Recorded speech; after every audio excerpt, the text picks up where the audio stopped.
ketika Imam Mahdi muncul, akan berlaku peperangan yang paling besar di dalam muka bumi Allah dalam sejarah manusia. Perang Dunia I mengorbankan nyawa jutaan orang. Perang Dunia II mengorbankan nyawa jutaan orang. Tuan-tuan yang dirahmati Allah, di akhir zaman nanti akan berlaku perang. Bukan Islam dengan Amerika, bukan Islam dengan China, bukan Islam dengan India, bukan Islam dengan Rusia, tetapi Islam keseorangan dan kesemua musuh Allah akan bersekutu di bawah satu penjara, di bawah satu pasukan, kesemuanya memerangi Islam.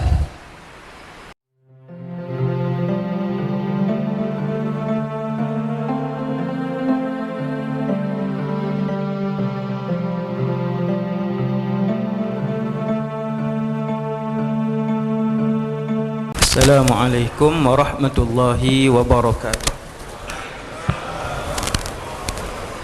Kita baca surah Kahfi ayat 1 hingga ayat 10. A'udzu billahi minasy syaithanir rajim. Bismillahirrahmanirrahim. Alhamdulillahilladzi anzala 'ala 'abdihi al-kitaba wa lam yaj'al lahu 'iwaja. قيما لينذر بأسا شديدا من لدنه ويبشر المؤمنين الذين يعملون الصالحات أن لهم أجرا حسنا ماكثين فيه أبدا وينذر الذين قالوا اتخذ الله ولدا ما لهم به من علم ولا لآبائهم كبرت كلمة تخرج من أفواههم إن يقولون إلا كذبا فلعلك باخع نفسك على آثارهم إن لم يؤمنوا بهذا الحديث أسفا إنا جعلنا ما على الأرض زينة لها لنبلوهم أيهم أحسن عملا وإنا لجاعلون ما عليها صعيدا جرزا أم حسبت أن أصحاب الكهف والرقيم كانوا من آياتنا عجبا إذ أوى الفتية إلى الكهف فقالوا ربنا آتنا من لدنك رحمة وهيئ لنا من أمرنا رشدا. Ayat 101 hingga 110.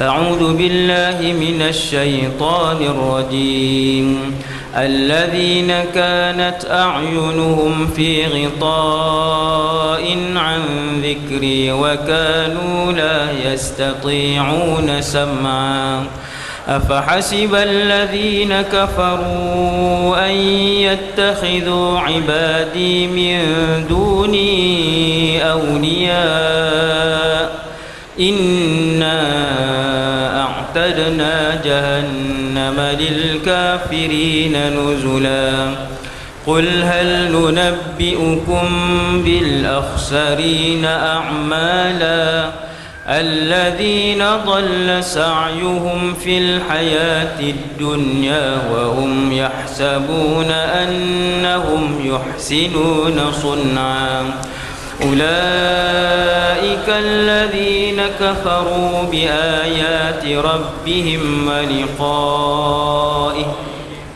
فحبطت أعمالهم فلا نقيم لهم يوم القيامة وزنا ذلك جزاؤهم جهنم بما كفروا واتخذوا آياتي ورسلي هزوا إن الذين آمنوا وعملوا الصالحات كانت لهم جنات الفردوس نزلا خالدين فيها لا يبغون عنها حولا قل لو كان البحر مدادا لكلمات ربي لنفد البحر قبل أن تنفد كلمات ربي ولو جئنا قل إنما أنا بشر مثلكم يوحى إلي أنما إلهكم إله واحد فمن كان يرجو لقاء ربه فليعمل عملا صالحا ولا يشرك بعبادة ربه أحدا صدق الله العظيم أعوذ بالله من الشيطان الرجيم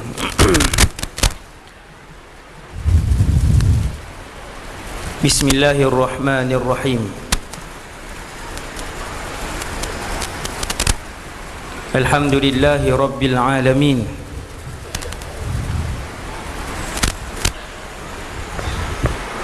والصلاة والسلام على أشرف الأنبياء والمرسلين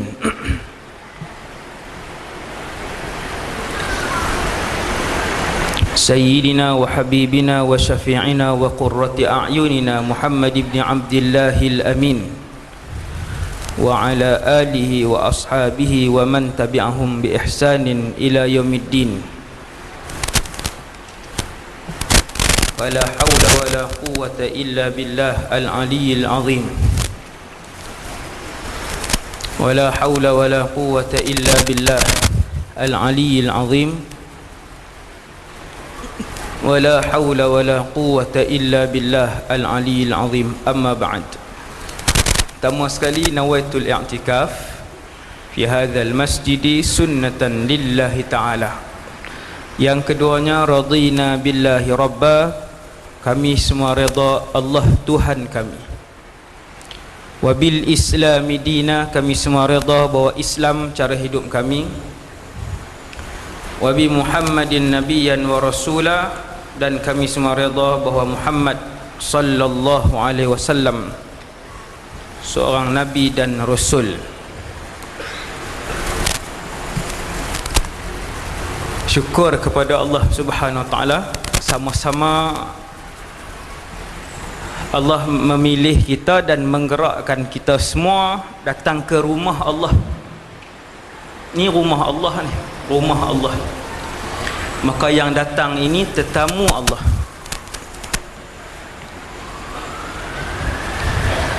Orang yang setiap hari datang rumah Allah, maksudnya tuan rumah itu suka tetamu itu. Rasa nak? Subhanallah. Sehari dia datang 5 kali rumah Allah, bermaksud Allah sangat suka tetamu itu. Kerana ini ialah rumah-rumah Allah. Tuan-tuan yang dirahmati Allah Taala sekalian, tahun ni 1400 berapa? 41. Pelajar nak test orang Johor ni. Ramai ke sebab masjid kecil ke? Masjid besar dah ni. Aircon tak rasa ni. Sebab ramai. Saya buat rakaman di sekolah kami minggu lepas pun orang penuh. Jadi panas sikit. Tuan-tuan yang dirahmati Allah sekalian, 1441 angka tu besar, 1000 tahun. Tuan-tuan bayang, kita merdeka pun belum lagi 70 tahun dah rasa lama dah. Belum sampai 70 tahun, tentera Jepun dulu yang pernah membunuh, sekarang disanjung bangsa Jepun, bangsa yang maju.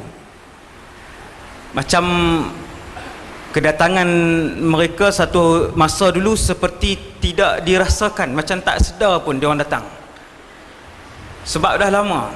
Tapi lama tu belum sampai 100 tahun. 1441 tahun yang lalu Nabi Muhammad berhijrah. Sudah 15 kurun yang lalu. 15 kurun yang lalu. Bumi ini yang kita duduk ini, bumi ini usia je bukan 1400 tahun. Manusia yang pertama Nabi Adam alaihissalam, kata para ulama, Nabi Adam dengan kita tidak melebihi 50,000 tahun, tak lebih. Beberapa pendapat ulama sebut Nabi Adam dengan Nabi Nuh, Nabi Nuh dengan Nabi Ibrahim, Nabi Ibrahim dengan Nabi Muhammad, dan hari ini tak lebih 50,000. 50,000 tu dah terlalu banyak. Dan bumi ini bukan geografi ni kan. Apa pelik ni, geografi pula ni, geografi ke apa, mata pelajaran. Tuan-tuan sekalian, bumi ini bilion tahun. Tuan-tuan baca lah sikit kan, untuk membangkitkan iman. Bilion tahun bumi ini. Ada hutan-hutan di dunia ini yang usia hutan itu ratusan juta tahun. Afala yaqilun, tidakkah mereka melihat, membaca, mendengar dan berfikir dengan akal mereka akan kuasa dan kebesaran Allah? Coba tengok, ratus juta tahun. Maklumat ni kita dapat daripada tingkatan 1, tingkatan 2. Tapi bila kita dewasa, sekali lagi maklumat ni datang ketika kita sudah mampu berfikir dengan baik, ketika kita sudah menjalani kehidupan yang banyak, ketika banyak tempat sudah kita lalu. Bila baca sekali lagi maklumat dengan bertafakur, maka keluar perkataan subhanallah. Ratus juta tahun hutan-hutan. Maksudnya bumi ni tuan, bilion tahun, bukan bumi, alam keseluruhan ni. Sebab itu bila Nabi sampai, Allah turunkan ayat iqtarabatis sa'atu wan syaqqal qamar. Wahai Muhammad, kiamat sudah hampir. Alam yang luas ini sudah pun berada di penghujung usianya, wahai Muhammad. Kita baca ayat ni, kita ingat penghujung usia ni, oh dah 5,000 tahun ni alam ni. Bukan 5,000, bukan 10,000, bilion sudah mencapai umurnya alam ni. Ni mukadimah ni. Dan subhanallah. Maka begitu lama waktu kita baca ayat Quran, wa idh qala rabbuka lil malaikati inni ja'ilun fil ardi khalifah. Tadi baca surah Kahfi ayat 1 sampai 10, bergema satu masjid, subhanallah. Maksudnya banyak yang hafal. Subhanallah. Tapi bila baca 101 sampai 110 senyap, tak hafal lagi, dia tak sampai giliran kan. Alhamdulillah, alhamdulillah. 7 tahun, 8 tahun yang lalu, setiap kali berkuliah saya mulakan dengan surah Kahfi tersebut, dan saya melihat rahsianya yang besar. Entah perkara amal dalam keluarga masing-masing.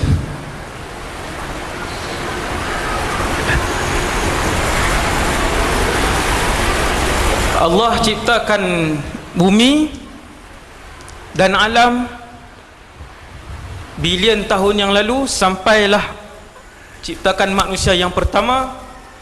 Suka saya ulang, manusia yang pertama itu adalah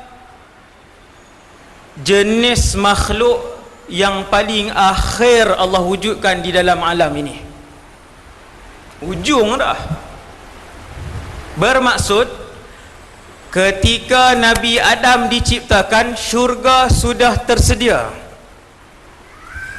Malam ni 2020 memang syurga dah ada, sungainya telah mengalir, lautannya sudah berombak, pepohon-pepohonnya sudah mengeluarkan buah, bidadari-bidadari dan ghilmannya, sehingga malam ini saya bercakap sudah tersedia.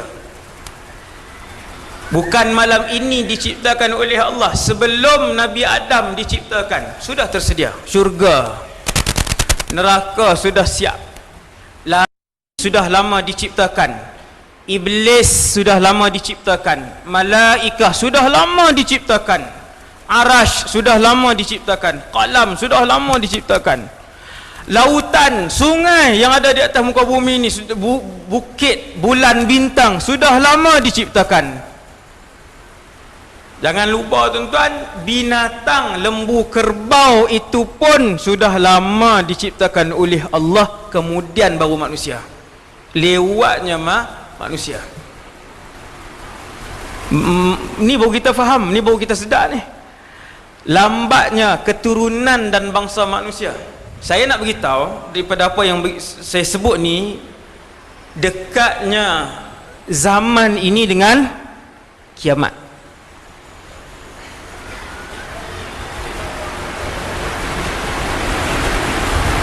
Kemudian Allah Ta'ala turunkan Nabi Adam dan Hawa alaihassalam. Hawa, mereka memperolehi 20 orang kembar, anak. Maksudnya 40 orang. 40 orang. Saya selit sikit tuan-tuan, seminit je saya selit. Hari ni kita masing-masing di rumah ada anak. Ada yang 5 orang tension, 7 orang stres. Ada yang seorang anak stres. Suami kerja, isteri kerja. Saya pernah jumpa, saya sebut satu je dekat dia. Saya kata Nabi Adam 40 orang, dan dia tak ada sayap, dan Nabi Adam tidak dikurniakan sekilogram emas oleh Allah. Manusia macam kamu, macam saya, 40 orang anak dia. Yang tu muqaddimah Adam, kehidupan awal bumi. Tu tajuk ceramah tu. Tuan-tuan carilah Nabi Adam, macam mana dia mula turun, dia membesarkan anak-anak dia. Kemudian Nabi Adam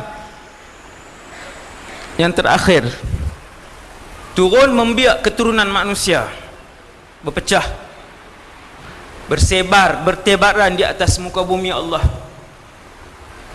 sampai manusia yang Rasul yang paling akhir.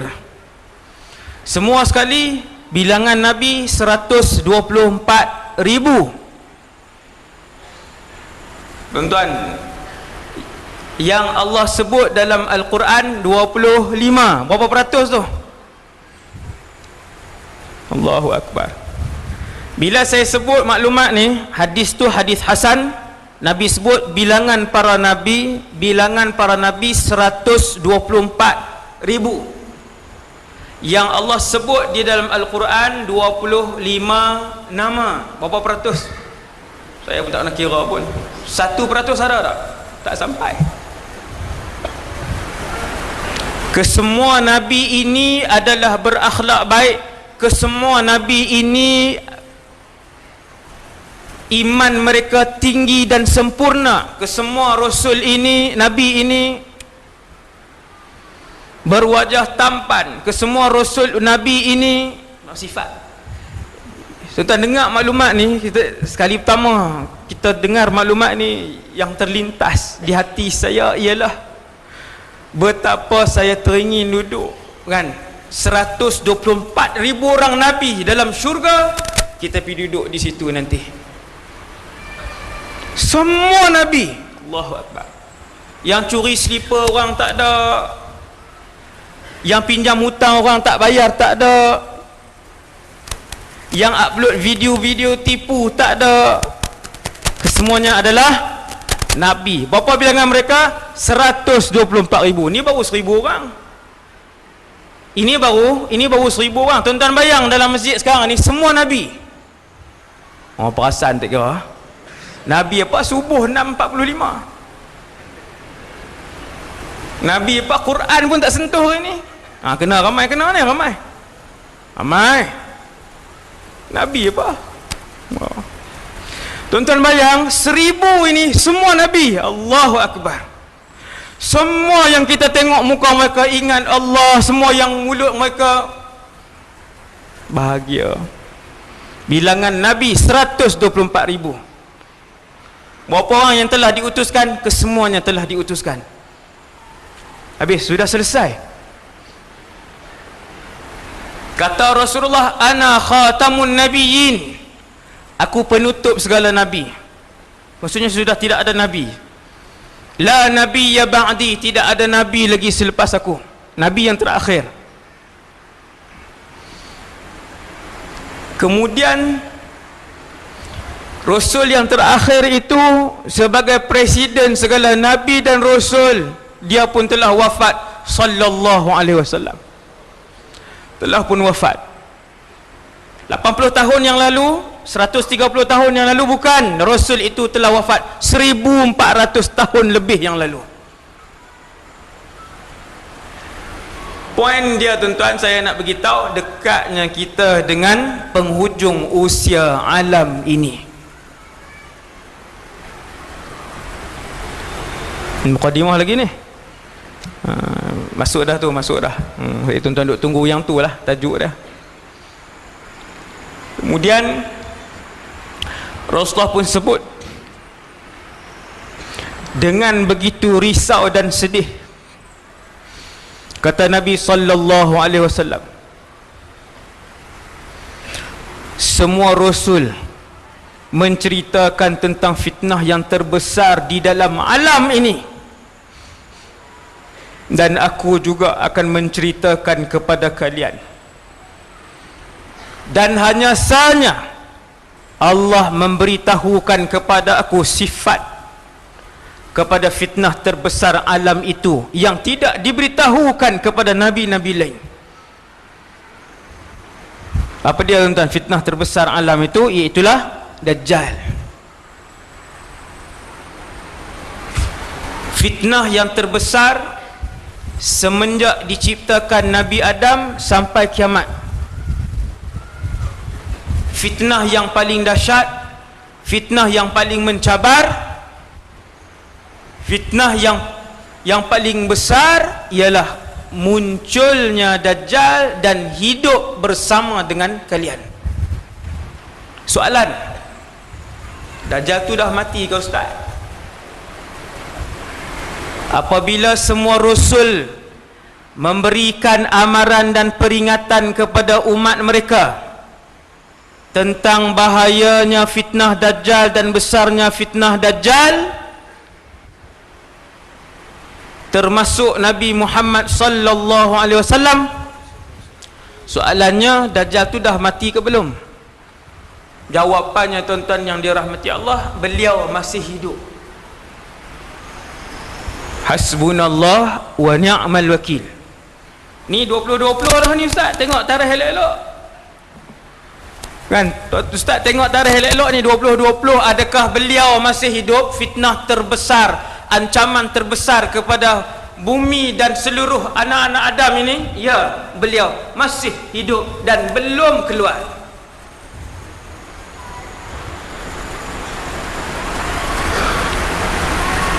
Allah turunkan kepada umat Nabi Muhammad sallallahu alaihi wasallam ancaman dan berita yang paling buruk yang tidak dihadapi oleh mana-mana umat lain, iaitulah Dajjal. Dalam masa yang sama Allah turunkan ayat-ayat Quran yang tertentu, yang fungsi utama ayat-ayat tersebut adalah menjadi benteng daripada fitnah Dajjal, dan Dajjal tidak akan dapat mendekati kamu, iaitulah mengamalkan secara harian bacaan surah Al-Kahfi ayat 1 sehingga ayat 10. Ayat 101 hingga ayat 110. Maklumat ni 5 tahun lepas dah tahu dah, tapi sampai tahun ni tak amal juga. Sebab itu tuan-tuan, tiap-tiap kali dapat ilmu baru, puji Allah, ya Allah, aku syukur kepadamu ya Allah atas maklumat baru yang aku dapat. Ya Allah, sambung doa, jadikanlah ilmu itu ilmu yang bermanfaat kepada aku dan keluarga aku ya Allah. Doa, doa dalam masjid, doa dalam majlis ilmu, doa lintas dalam hati.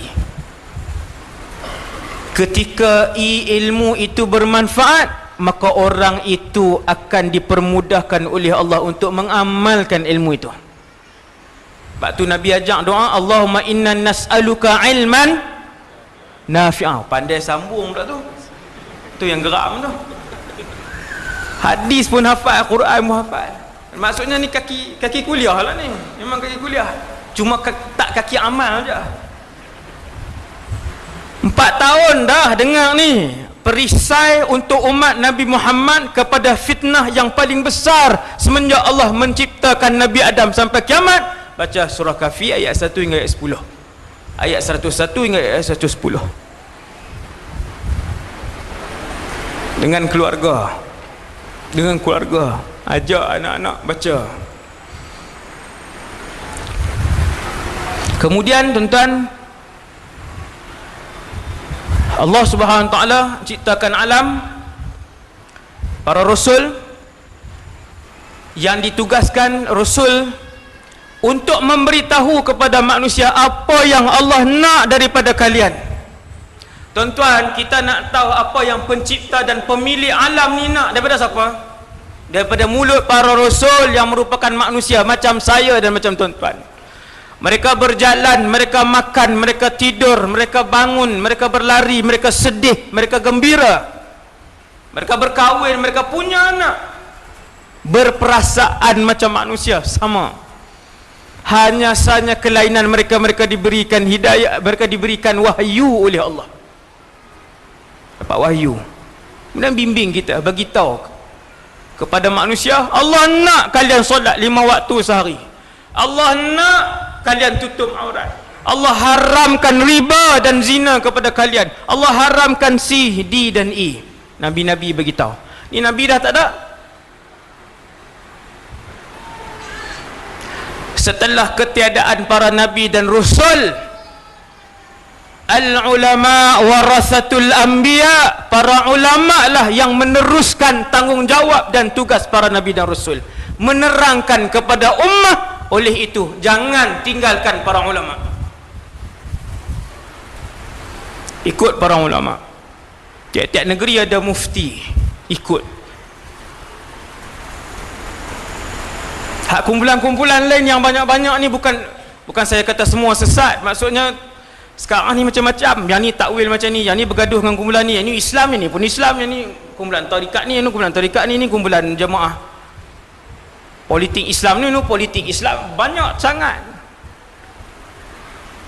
Ikut yang dilantik oleh kerajaan ni, hak mufti ni cukuplah. Kan? InsyaAllah tidak selewing. Setakat ni alhamdulillah tak ada lagi.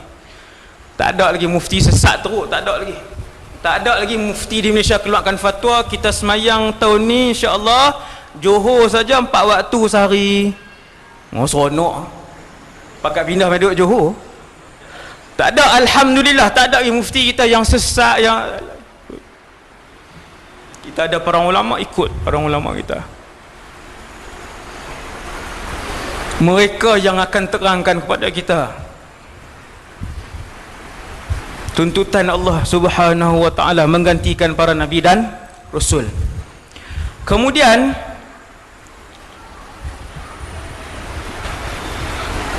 kiamat bermaksud alam ini, bukan bumi, alam ini habis umur. Alam-alam ke semua ni tuan-tuan, yang seluas-luas alam ni Tuan-tuan jangan bayang bumi ya. Bumi ini hanya ibarat satu butir pasir yang sedang terapung. Selain daripada bumi ini ada lagi planet-planet lain yang sedang terapung. Berapa bilangan mereka? Bilangan planet-planet lain sebanyak bilangan butiran pasir pada 7 lautan. Subhanallah. Baca tuan-tuan, baca. Tuan-tuan baca, dan dalam YouTube tuan-tuan boleh tengok video tu, orang buat video. Luas alam ini, berapa umur alam ini, berapa luas alam ini, berapa banyak bilangan planet dalam alam ini. Tuan-tuan akan puji Allah. Subhanallah, maha suci Allah yang telah memperapungkan keseluruhan planet ini. Keseluruhan alam ini, tamat riwayat, 2 bangsa makhluk saja yang akan ditimbang, jin, manusia, di padang mahsyar. Selesai program mahsyar, selesai hari mahsyar yang begitu panjang, setelah ditimbang seorang demi seorang. Tuan-tuan, ayat tu tuan-tuan ambil, naik kereta, letak dalam ni, tuan-tuan mikir 10 minit je. Setelah ditimbang seorang demi seorang, seorang seminit ke tuan-tuan? Seorang seminit ke? Okey, tak payahlah seminit, kita katalah sejam.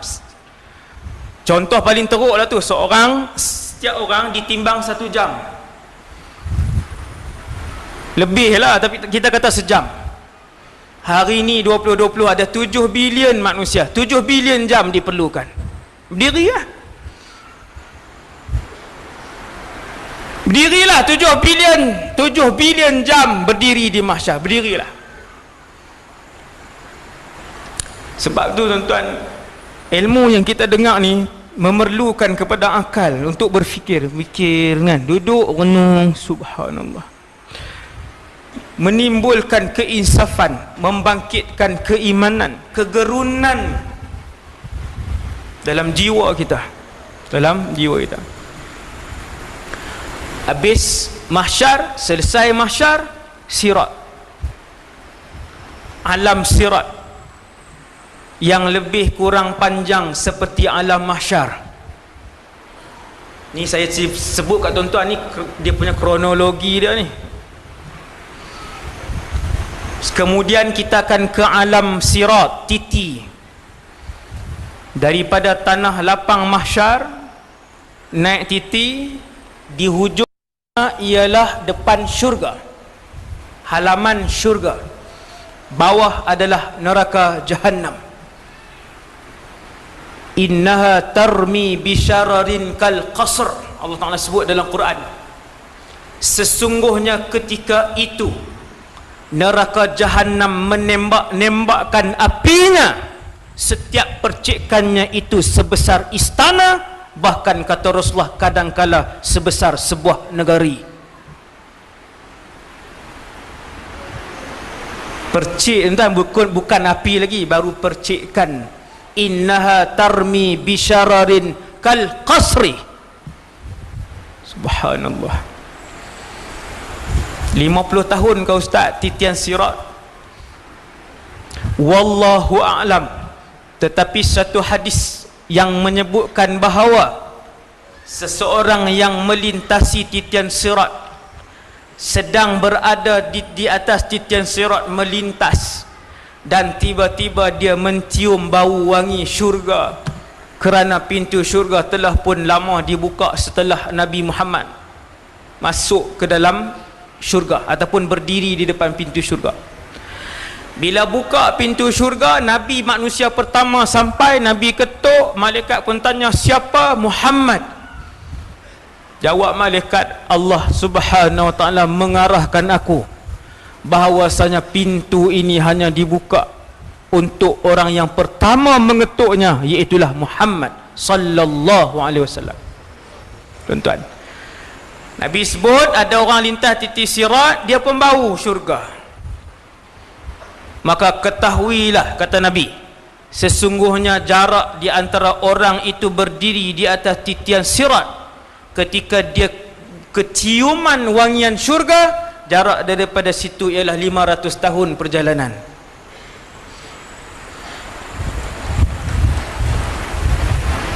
Masih jauh tuan-tuan, perjalanan yang masih jauh. Malam ni umur kita baru 28, malam ini umur kita baru 32, malam ini umur kita baru 46, malam ini kita baru hidup 59 tahun. Kita baru hidup sampai malam ni 67 tahun. Panjang lagi masa dan perjalanan alam-alam yang setiap satu daripada alam itu lebih menggerunkan daripada alam yang sebelumnya. Alam dunia lebih gerun daripada alam rahim.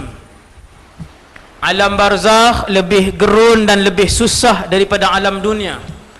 Alam mahsyar lebih susah dan lebih gerun, lebih mengerikan daripada alam barzakh. Ini semua untuk orang-orang yang tidak beriman, orang-orang kafir dan orang-orang fasik. Hasbunallah wa ni'mal wakil. Habis titi sirat, barulah masuk syurga ataupun masuk neraka. Istana sudah pun disiapkan oleh Allah Subhanahu wa taala. Dalam syurga semua orang kaya. Dalam syurga semua orang sihat selama-lamanya. Dalam syurga semua orang gembira selama-lamanya. Dalam syurga semua orang mulia selama-lamanya. Itulah hakikat kehidupan dunia, dan disitulah bermula kehidupan yang sebenarnya. Bukan sini. Sini tempat singgah. Maka bekalan jangan bekalan mesti banyak untuk dibawa ke akhirat. Jangan terlalu mencintai tempat singgah ini, sebab takut kalau malaikat datang mengumumkan masa kehidupan kita habis, kita kata, ya malaikat, kami tak sedia sebab rumah kami besar, kereta kami besar, gaji kami besar, keluarga kami besar, takkan kami nak tinggal ke semua itu.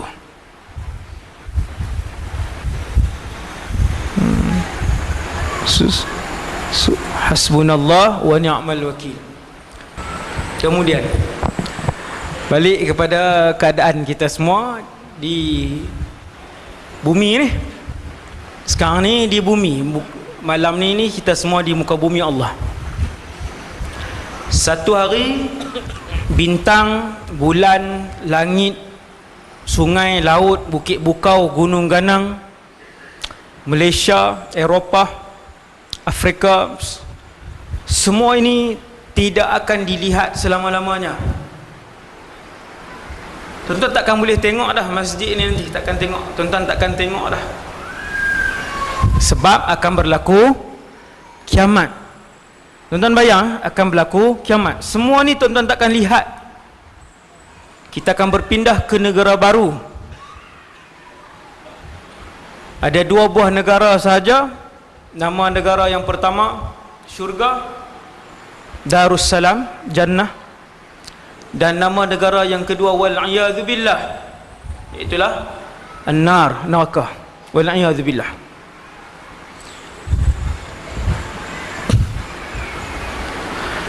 Nabi beritahu kepada para sahabat, berita buruk yang kedua untuk umat aku, iaitulah mereka akan menyaksikan kiamat. Sebahagian umat aku akan menyaksikan kiamat, dan ketahuilah, sesiapa yang melihat peristiwa kiamat, ketahuilah bahawa dirinya ialah penduduk tetap neraka Jahannam selama-lamanya.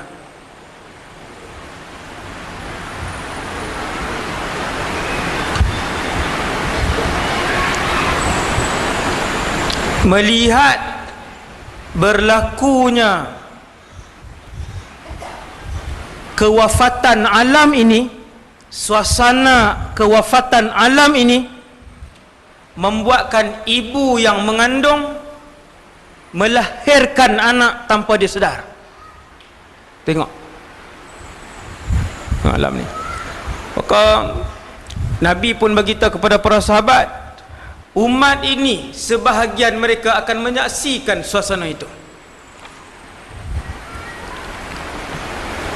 Sebelum melihat kiamat, mereka akan melihat tanda-tanda kecil.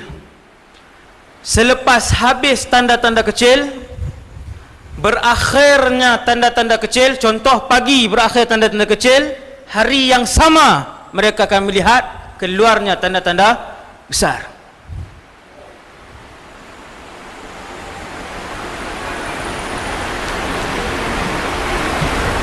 Saya tak sebutlah tanda-tanda besar ni sebab setiap satu tu semua tajuk-tajuk ceramah. Dajjal 3 jam, Imam Mahdi 2 jam. Tuan-tuan, bila saya sebut macam tu, apa maksudnya? Maksudnya nak kena tahu, nak kena dengar, nak kena belajar. Sebab kita berada pada zaman tersebut. Sebab tu para ulama yang menulis kitab-kitab tentang peristiwa-peristiwa akhir zaman, mereka sebut antara fungsi tugas untuk kita belajar ilmu akhir zaman ni, yang kita duk belajar ni, supaya orang-orang umat Nabi Muhammad yang belajar tentang ilmu akhir zaman ni, mereka dapat melakukan persiapan dan mereka tahu apa yang akan berlaku selepas A, B, kemudian C, kemudian D. Tak nak? Dia bermula dengan berakhir tanda-tanda kecil kiamat. Yang paling hujung sekali tanda kecil kiamat, yang paling hujung sekali ialah keluarnya munculnya Imam Mahdi. Paling hujung sekali tanda kecil kiamat, yang paling hujung Imam Mahdi keluar. Maksudnya ketika Imam Mahdi keluar tu Dajjal keluar, ya. Tetapi Imam Mahdi terlebih dahulu, keluar Dajjal, Nabi Isa, kemudian Ya'juj wa Ma'juj. Begitu turutan dia. Yang tu tak khilaf, tuan-tuan. Urutan itu tiada khilaf. Imam Mahdi keluar, memimpin umat Islam, menyatukan pendapat umat Islam, mengembalikan hukum hakam Islam, mengangkat maruah dan kehormatan umat Islam dan Islam.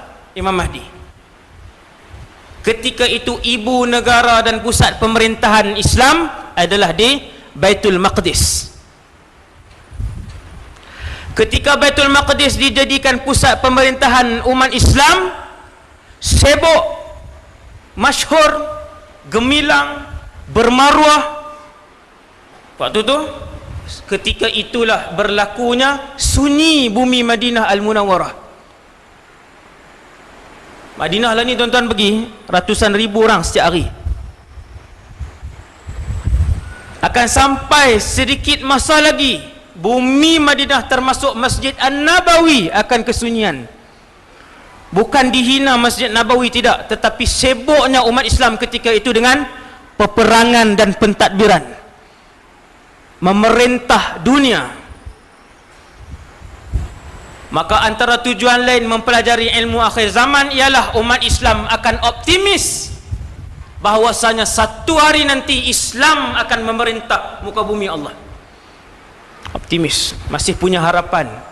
Jangan duduk hari ni jadi lemah semangat, nak usaha apa ustaz, semua bukan Islam. Tak payah usaha lah ustaz, kerja dapat gaji cukup, boleh makan cukup ustaz. Nak sibuk-sibuk apa ustaz? Dah lemah terus lah. Ayat orang yang lemah iman. Sebab tu kata para ulama, belajar ilmu tentang peristiwa-peristiwa akhir zaman ni untuk kekal optimis, harapan yang besar kepada Allah, kepada Islam dan umat Islam.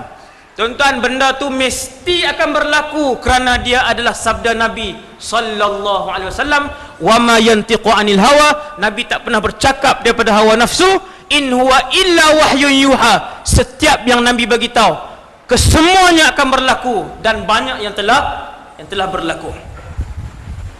Bila belajar tentang ilmu akhir zaman, meningkatkan keyakinan kita kepada Allah, meningkatkan keimanan kita kepada kebenaran ucapan Nabi sallallahu alaihi wasallam, kebenaran kenabian Nabi Muhammad sallallahu alaihi wasallam. Ingat tuan-tuan ni, faedah-faedah saya beritahu ni, kita yakin dengan Rasulullah.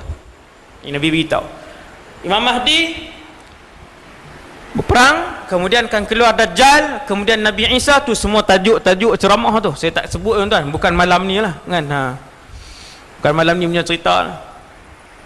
Kemudian Nabi Isa, Imam Mahdi akan wafat. Setelah Dajjal dibunuh apa semua, Imam Mahdi akan wafat kerana dia manusia. Kemudian Nabi Isa akan meneruskan pemerintahan di atas muka bumi Allah. Orang yang belajar hadis-hadis akhir zaman, betapa gembiranya mereka setelah mereka tahu satu hari nanti akan ada umat Nabi Muhammad yang hidup di akhir kurun ni, yang akan hidup bersama dengan seorang Rasul. Tuan-tuan perasan tak benda tu? Akan hidup bersama seorang Rasul, bukan Nabi biasa 124,000 itu Nabi biasa. Bilangan Rasul 313. Rasul bermaksud mereka yang ada mukjizat, mereka yang diberikan wahyu kemudian disampaikan, mereka ada ummah 313. Allah pilih dari 313 yang paling hebat, 25 orang letak dalam Quran. Allah pilih 25 orang digelar ulul azmi minar rusul, ulul azmi. Tuan-tuan yang dirahmati Allah sekalian, sedar ataupun tidak, umat Nabi Muhammad yang masih hidup sampai malam ini 2020, mereka ada ruang dan peluang untuk satu hari nanti insya-Allah, kalau umur panjang, hidup dengan seorang Rasul ulul azmi. Nabi sebut, kaifa antum wa qad nazala fikum Isa bin Maryam. Tidakkah boleh kamu semua bayangkan satu hari nanti Isa ibn Maryam akan turun hidup bersama kalian selama 40 tahun lamanya. Kalian akan melihat seorang Rasul bercakap. Tuan-tuan, ceramah undangan Nabi Isa di bulan Jun. Nabi Isa bin Maryam mai Masjid An-Nur. Ni bukan melawak-melawak ni. Yang tu contoh lah saya buat. Cumanya saya semua ni cakap Kedah teruk no, minta maaf. Kita semua ini, kalau umur panjang, kalau Allah takdirkan untuk hidup dengan Rasul itu, tuan-tuan akan melihat bagaimana Rasul itu bercakap, bagaimana dia berdiri, bagaimana dia membesarkan anak, bagaimana dia, Allahu Akbar. Turun ke belum Ustaz? Rasul tu jawapannya, dia belum lagi turun. Kenapa Nabi sebut perkataan turun? Kerana sekarang ini Nabi Isa sedang berada di langit kedua. Bila Ustaz? Sekarang. Sehingga saat ini Nabi Isa berada di langit kedua. Sejak bila? 600 tahun sebelum Rasulullah diutuskan, Nabi Isa diangkat ke langit oleh Allah Subhanahu wa taala. Hidup di sana sehingga malam ini, sehingga ceramah ini sedang berlangsung. Nabi Isa sedang hidup di sana, dan dia akan turun, alaihi salam, akan turun pada satu hari nanti bergandingan dengan Imam Mahdi, bunuh Dajjal. Sebab Imam Mahdi tak mampu untuk bunuh Dajjal. Kemudian Dajjal pun mati, Imam Mahdi pun hidup, kemudian Imam Mahdi wafat, Nabi Isa teruskan kehidupan, datang Ya'juj wa Ma'juj.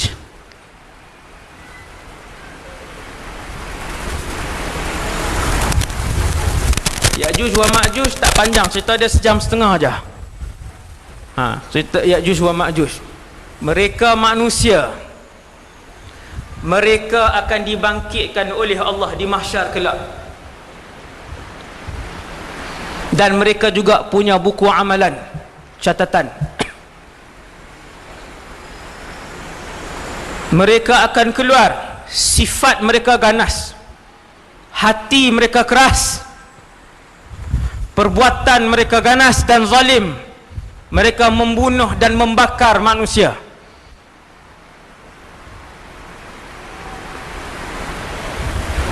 Ramainya bilangan mereka, sekali mereka lalu di sebuah tasik, mereka minum saja air tasik itu, kering air tasik itu. Bukan buat kenuri tuan-tuan, bukan dia buat kenuri kahwin, dia berhenti singgah minum, kering. Nabi nak sebut ramainya bilangan mereka. Tu kalau ramai macam tu boleh mencecah bilion. Orang Cina pun 1.4 bilion tuan ini. Orang Cina, negara Cina. India pun 1.2. Tak silap saya, India pun bilion. Ya'juj wa Ma'juj. Jauh ke bilangan mereka nak sampai bilion? Tak jauh. Memang boleh sampai ke bilion.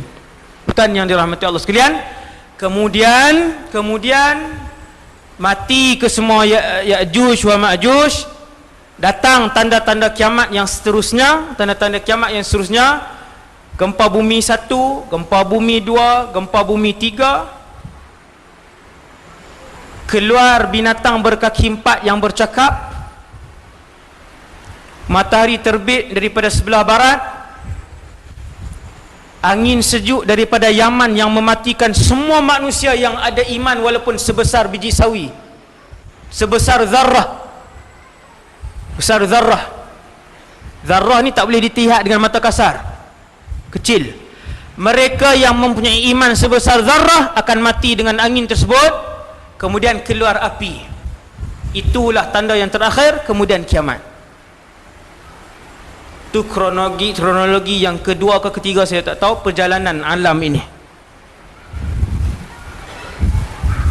Malam ni 2020 1441 Hijriah. Kita di mana? Kita tengok satu hadis, tuan-tuan sekalian. Satu hadis diriwayatkan oleh Imam Ahmad dengan sanad yang sahih. Yang riwayatkan hadis ni seorang sahabat namanya Hudzaifah bin Yaman. Mana-mana ustaz yang rajin, yang ada kepakaran ilmu hadis, boleh himpunkan hadis-hadis yang diriwayatkan Sayyiduna Hudzaifah bin Yaman. Sangat menarik hadis-hadis dia.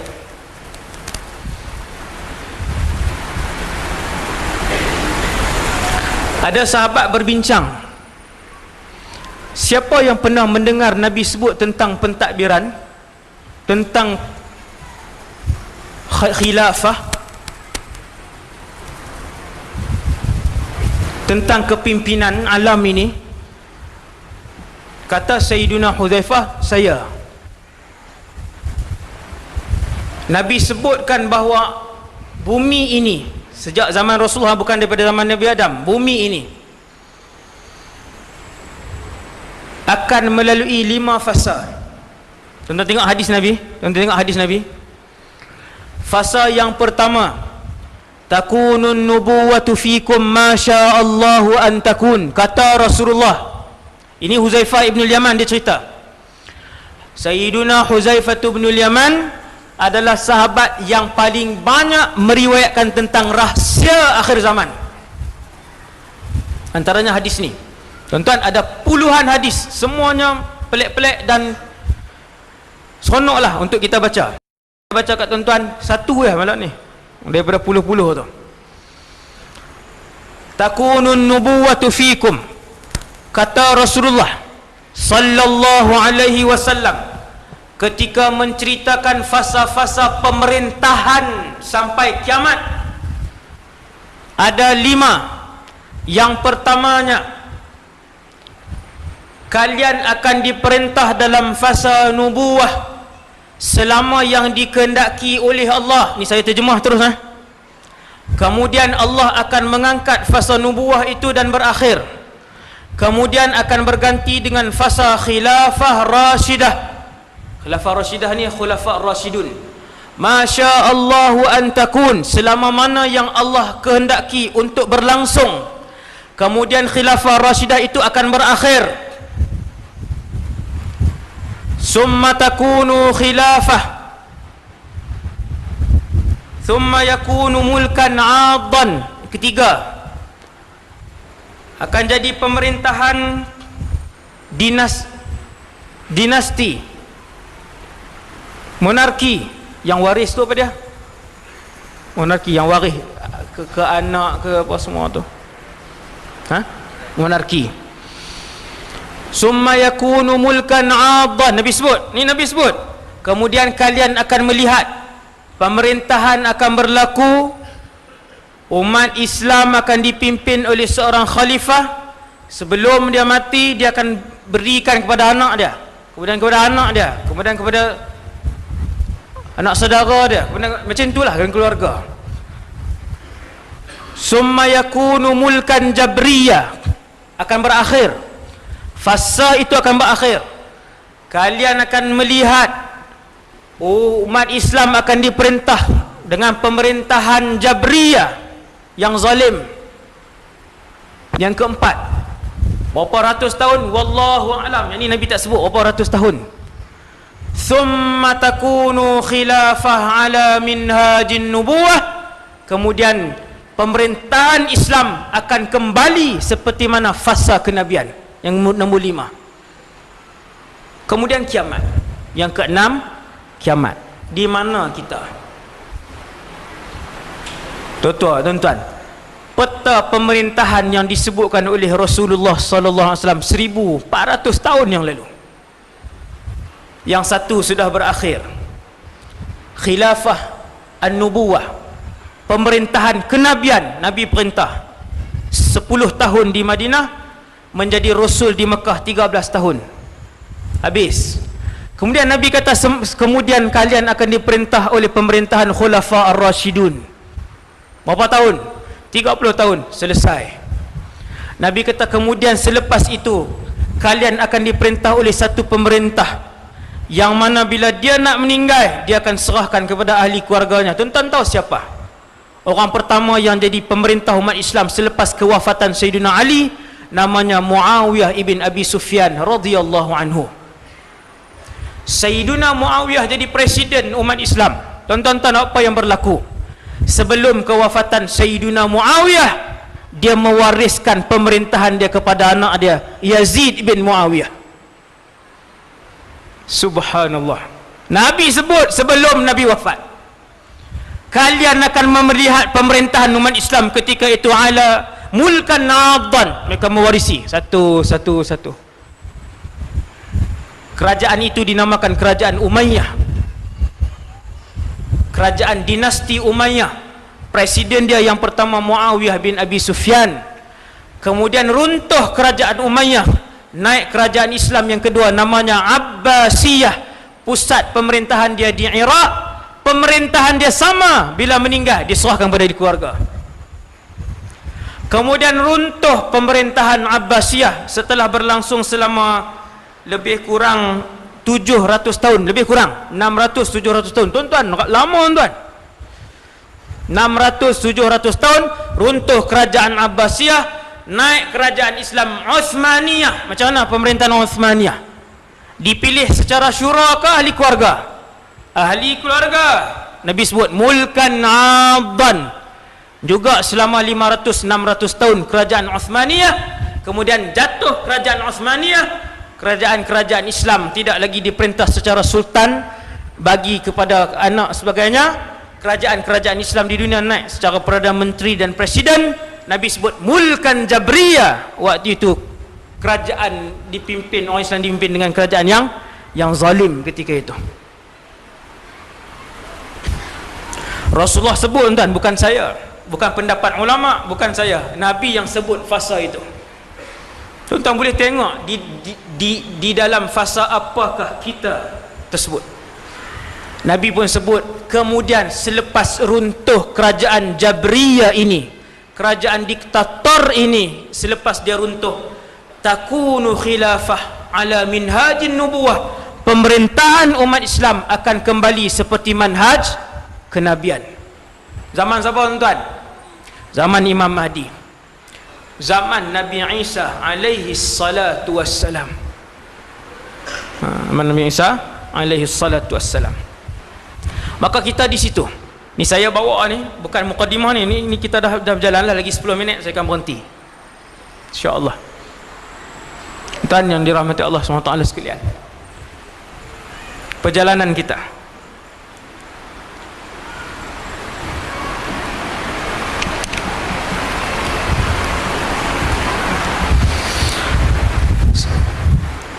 para ulama yang membincangkan hadis akhir zaman senarai, bila kita tahu tentang ilmu akhir zaman ni, ilmu lain pun perlu juga kan, wajib lah, ilmu solat, ilmu tentang ibadah puasa, ilmu tentang zakat. Bila tahu tentang ilmu akhir zaman ini membuatkan kita seandainya hidup pada zaman itu, kita tahu apa yang akan kita lakukan pada zaman itu. Tuan-tuan bayang tengok, saya sebut contoh ni macam ni, dia contoh dia begini.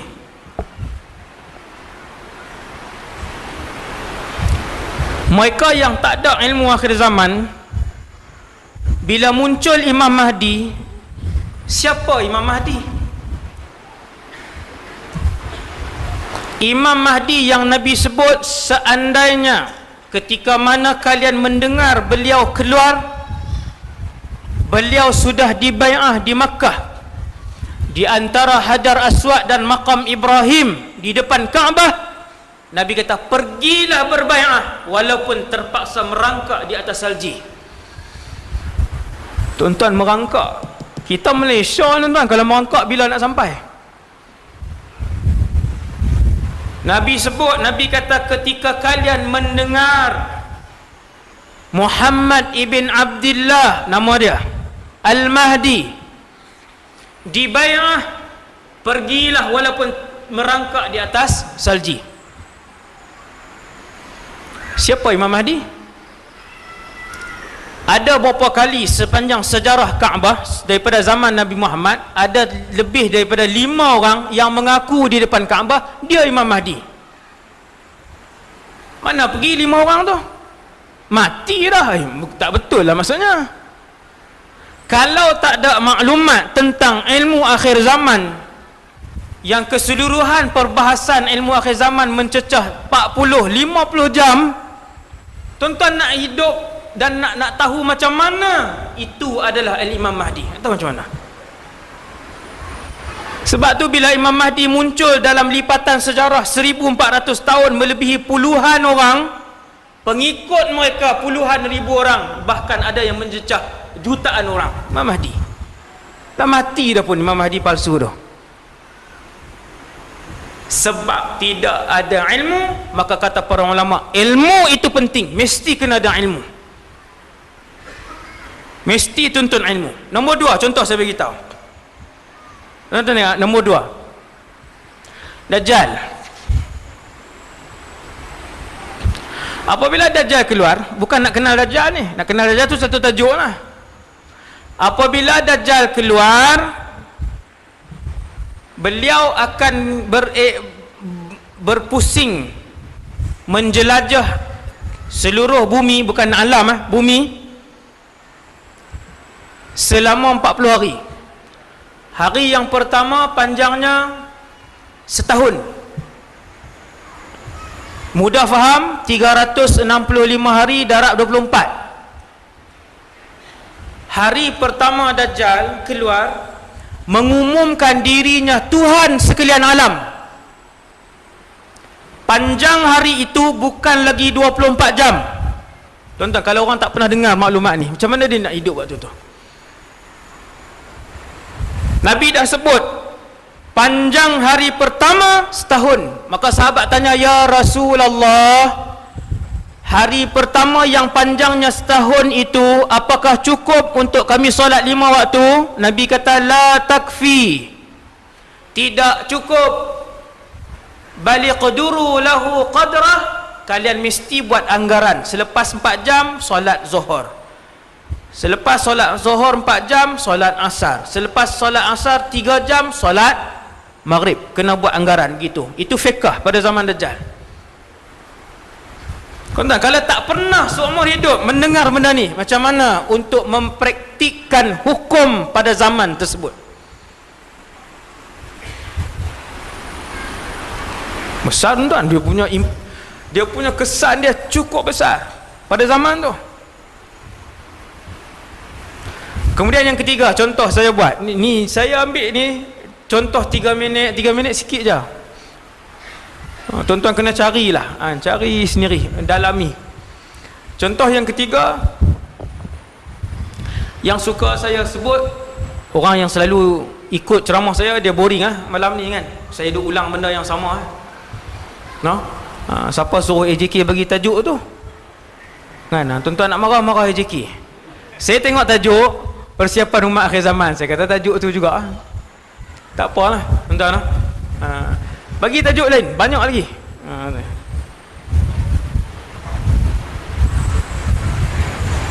Saya suka peringat diri saya dan kita semua, iaitu umat ini sangat bertuah walaupun diuji oleh Allah untuk hidup pada zaman Dajjal. Tak tahu zaman mana, wallahu alam, yang akhir ni, dan melihat suasana kiamat, wal'iyadzubillah. Tetapi umat yang akhir zaman ini juga diberikan satu lagi keistimewaan yang cukup besar, iaitulah peluang untuk mereka mati syahid. Bisik dekat telinga anak-anak laki-laki, tuan-tuan. Anak-anak laki, tuan-tuan, beritahu kepada anak-anak tuan-tuan, umat ini masih berpeluang untuk mati syahid. Sebab ketika Al-Imam Mahdi, tanda antara yang paling akhir sekali, tanda kecil kiamat, Imam Mahdi. Ada ulama masukkan Imam Mahdi, muncul Imam Mahdi sebagai tanda besar kiamat. Tanda yang paling akhir, tanda kecil kiamat, Imam Mahdi.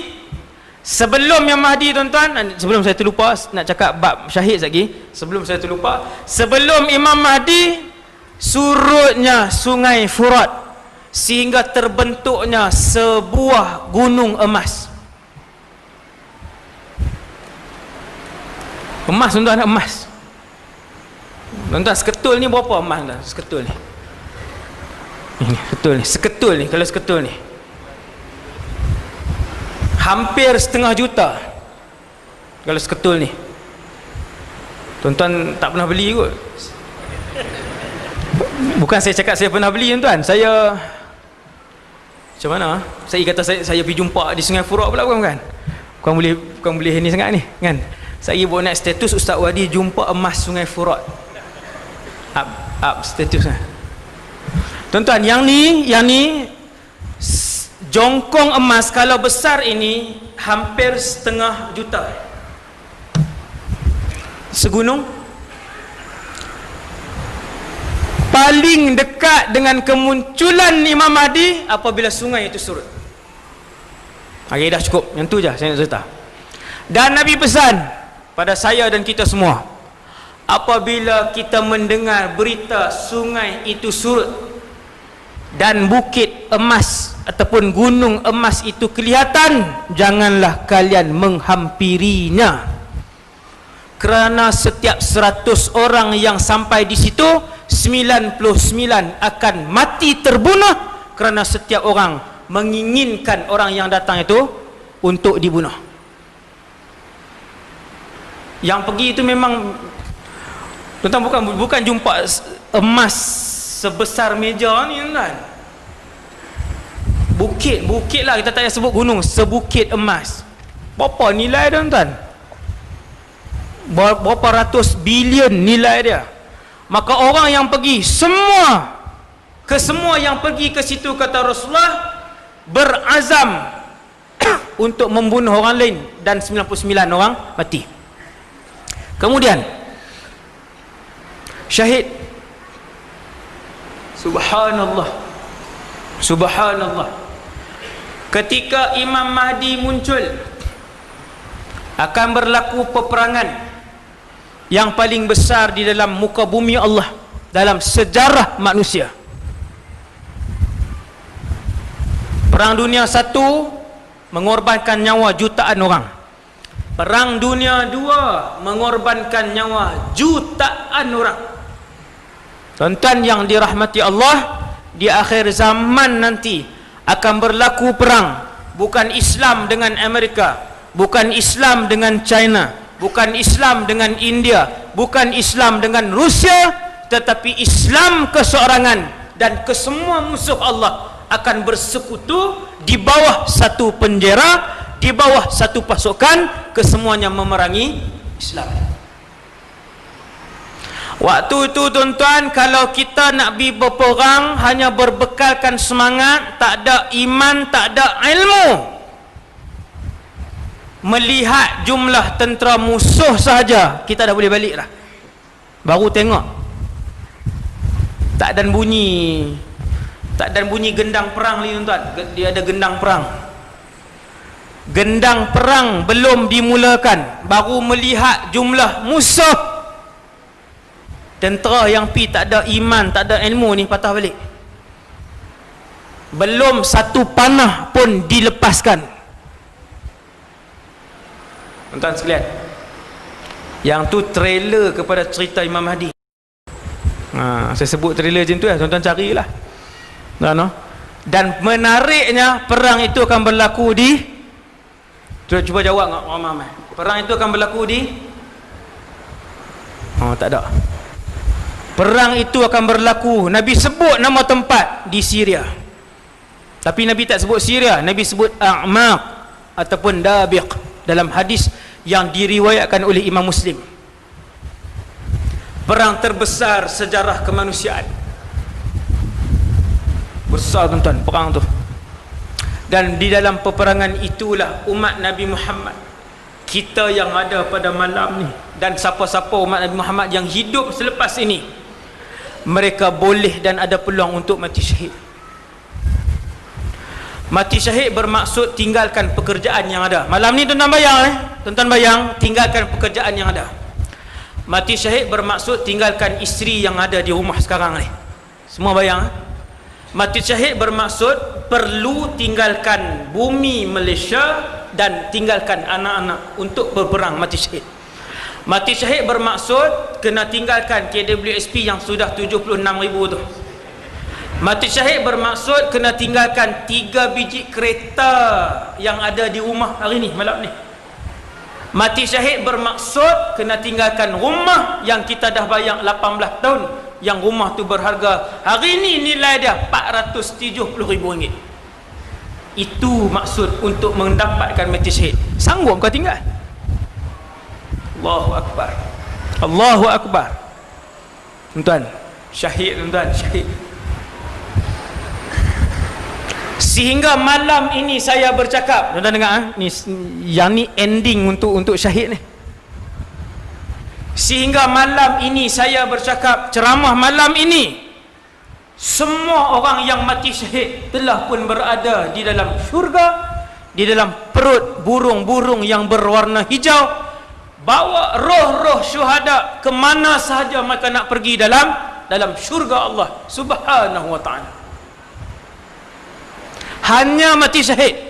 Kalau yang mati husnul khatimah, hafal Quran apa semua, tak lagi, ni tak lagi. Yang mereka di barzakh, mereka masih berada di barzakh, mereka belum melihat syurga. Tuan-tuan, sebutlah apa saja kebaikan yang orang buat atas muka bumi Allah ni. Yang meninggal duduk di barzakh, duduk di taman syurga, mereka masih belum berada di dalam syurga. Yang sudah pun bersiar-siar di dalam syurga, di dalam tubuh burung-burung yang berwarna hijau hanyalah mereka yang mati syahid. Kemana sahaja mereka nak pergi, burung ni akan bawa. Tapi bidadari tak boleh sentuh lagi, tengok saja kan, duk terbang tengok bidadari, tengok istana-istana sampai malam ini syuhada. Dan itulah peluang yang Allah bagi kepada saya dan kita semua. Kena azam ni malam ni tuan, niat kepada Allah, ya Allah kurniakan kepada kami mati syahid. Letak kepala di atas pantal nak tidur, ya Allah aku berazam untuk mati syahid. Sungguh-sungguh daripada hati kita, insya-Allah Allah Taala takdirkan kita semua mati syahid insya-Allah. Jadi saya rasa sekadar tu dulu untuk malam ni.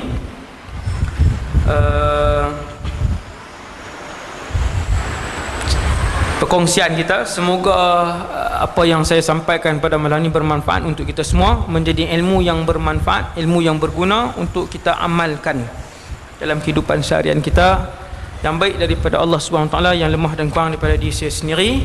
Aqulu qali hadza astaghfirullahal azim li wa lakum. Assalamualaikum warahmatullahi wabarakatuh.